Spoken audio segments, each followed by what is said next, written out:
Why did you choose to come on this trip? Why did you choose to come on this trip? Why did you choose to come on this trip?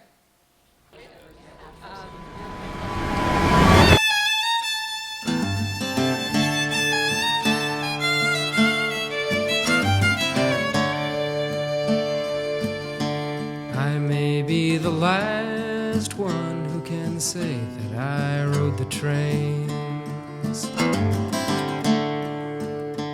or marched with my congregation through a black forest rain,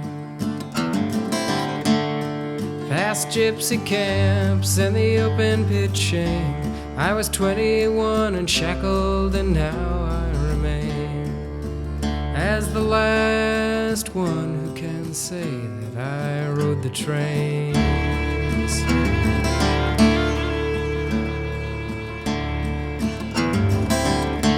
I may be the last one who can say that I saw the ash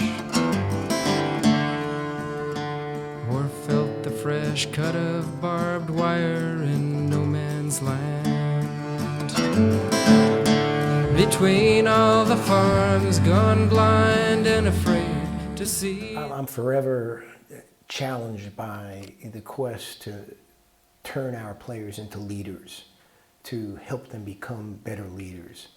And what a tremendous opportunity to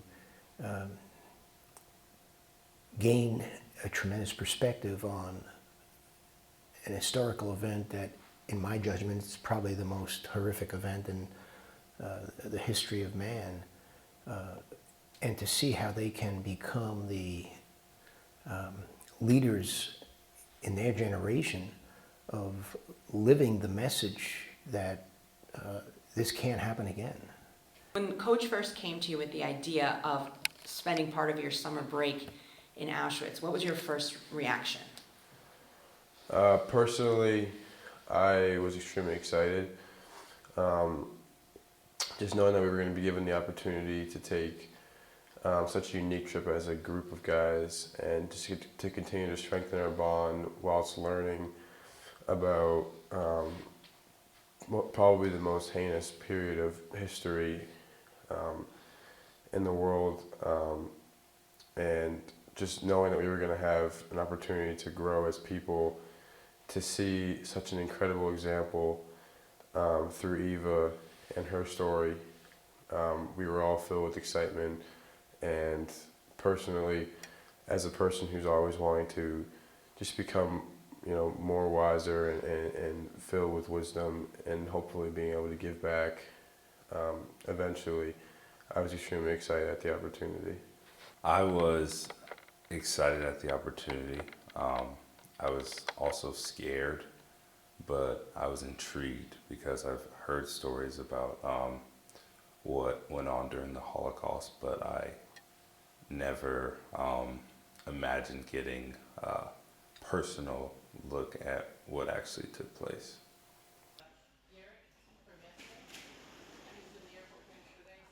In no man's land, between all the farms gone blind and afraid to see the trains come full and leave no blame. I'm the last one who can say that I saw the ash.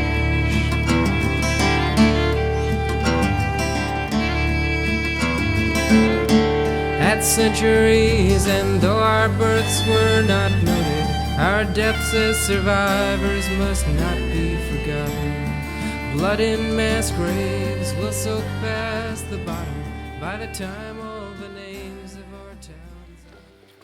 We've spent the day today, and we'll spend the day tomorrow remembering the past and everything that took place here. And now it's our turn to give a gift back. It's our turn to do something. It's our turn to protect the future. We need to take care of each other. We're all different, but we share one thing in common. We're all members of humankind. And as members of humankind, we owe it to one another. We owe it to the people who lost their lives here. We owe it to the future to care for each other, to show respect, to show human dignity, and to never let something like this ever happen again.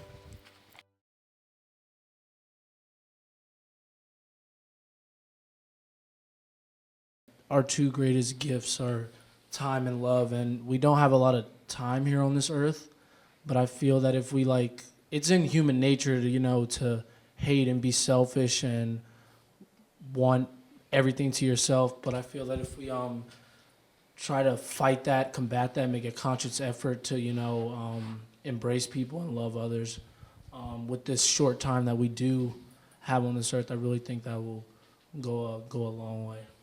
We talked about it, and also Pat and I were talking about it a lot. Just trying to wrap our minds around how it was possible. This question: how could you possibly wake up in the morning and do this to people? And it's that exact idea which you guys were all saying, which is that they dehumanize them.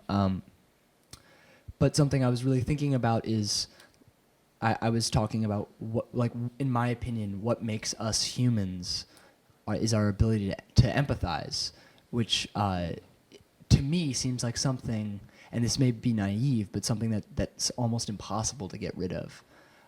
Just because even when you look at an animal, your dog, when your dog gets hurt, if you were to hurt your dog, try to harm your dog, you would feel guilty, you'd feel something inside. And it's shocking to me that the dehumanizing was so strong amongst the Nazis that they were able to do this to all these people. Not one person, not 15 people, but millions of people over this short amount of time. And in a way, they became less human themselves in doing that, in my opinion, because they rid of all sense of empathy, all sense of care, which is so important to how we are as people. When you talk about who's in your circle or not in your circle, is people that have different beliefs than you, or disagree with what they believe in or what they represent, and does that push them to such a point that you can't think of them as a person anymore?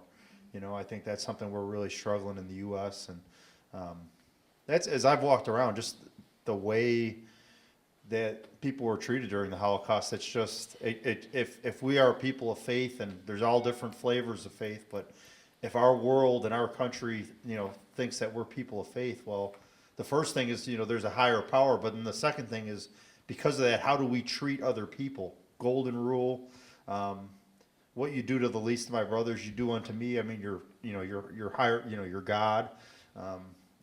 Everything that we've watched today and yesterday and thought about for the last couple of weeks, it totally goes against that. I think another way we can help each other is by talking to different people we're not familiar with. I think in today's world and in the past, people have been afraid to stretch out and talk to other people they're not familiar with, and as we've seen, has horrific effects. It's important that we take a step back and realize that the world doesn't revolve around us, and I think it's difficult to interact with everyone or learn about everyone's problem, but we tend to generalize people and put a bunch of people into this same group, but I think it's important that we put ourselves in individual shoes. I'm the last one who can say that I saw.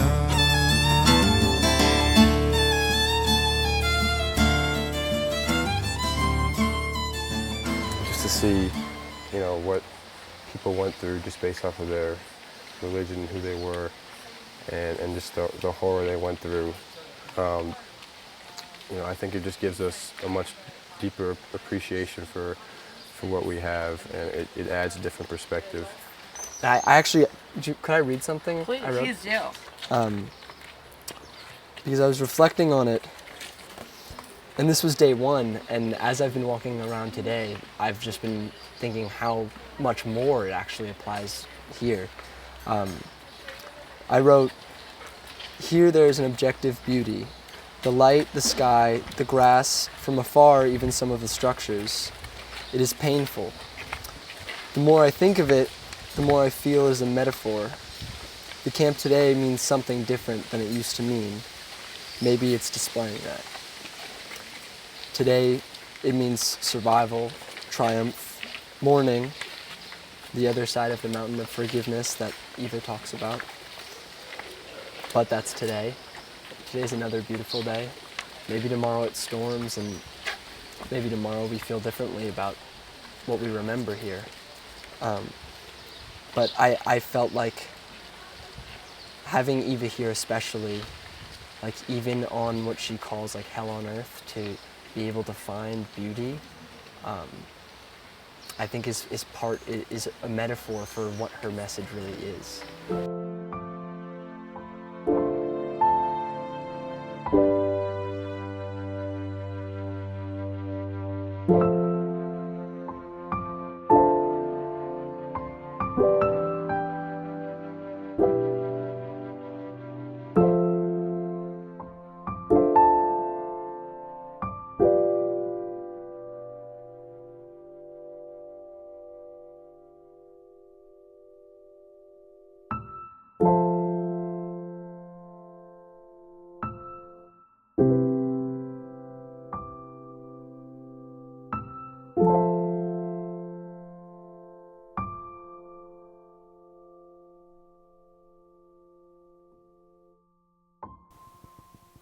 The most memorable part was probably just the scariest part, hearing about the fact that they were so efficient and so heartless in the killing, because to me that showed the actual cruelty that they had, because they just went about it as if it was daily business.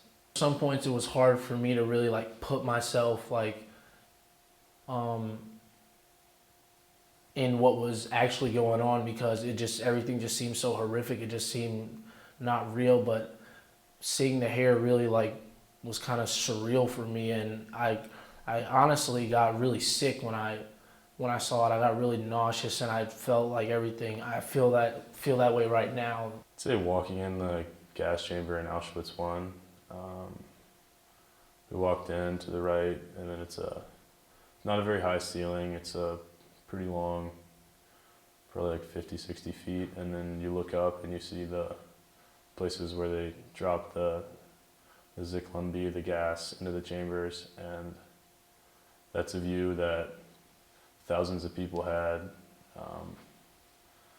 Maybe one of the last things they saw. And being able to, seeing that was, I didn't really know what to think at first, but then I kind of just, it hasn't really hit me yet, but I just think that it's just it's awful. I mean, it's sick, like that happened to people, and walking through that it was tough, and I think it's really important. That's another reason I came on the trip, to learn more about it, and so like no more people have to really see that and go through that. And I can never put myself in the shoes of any of the people who went through what they went through, but when you see the shirt that's the same size of what my daughter wears, it's unbelievable. And it's horrific. I knew that this trip would change the lives of the team, but I didn't realize how much it would change for me and what an impact it would have on me. And I consider myself incredibly lucky to have had this experience. Thank you to Eva for sharing her story, and thank you to the Davidson basketball players and coaches for coming with us, and for your willingness to reflect upon the past, to protect the future, and to make sure what we saw these last 3 days never happens again. So thank you. I always say when I'm 40 at the dinner table, I want to be able to talk about other things besides basketball. To realize that we have the opportunity to go and learn and not even touch a basketball. It's completely a bonding experience in itself when we're traveling and when we're together, and it's also an educational experience. And like I mentioned before, it's a reminder of what should be important, and that's the respect of all people. I think as young people who have the potential to be the next leaders, it's up to us at this point to make sure that we create the world that we see fit and an equal world that's very inclusive. It's so important to learn from something that was so tragic to make sure that it never happens again, and that we would be the voices of humanity and of human dignity that would prevent anything like that from happening again.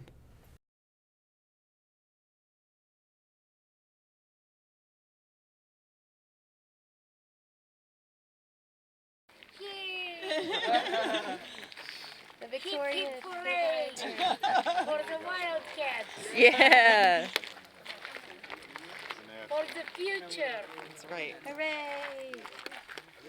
Thanks to our friends at the Maimonides Institute, we have the experience to learn firsthand about injustice, genocide, and torture. In textbooks, our pictures are anonymous, quiet and flat. And black and white grains remain families splintered and shattered. But to look in the eye at it that's past and done, it's second-hand memory for those who are too young to have stood in the gas, wearing a star, or heard our names called from the cattle cars, to be left for fillings and piles of shoes, or feel our memories dying at centuries' end.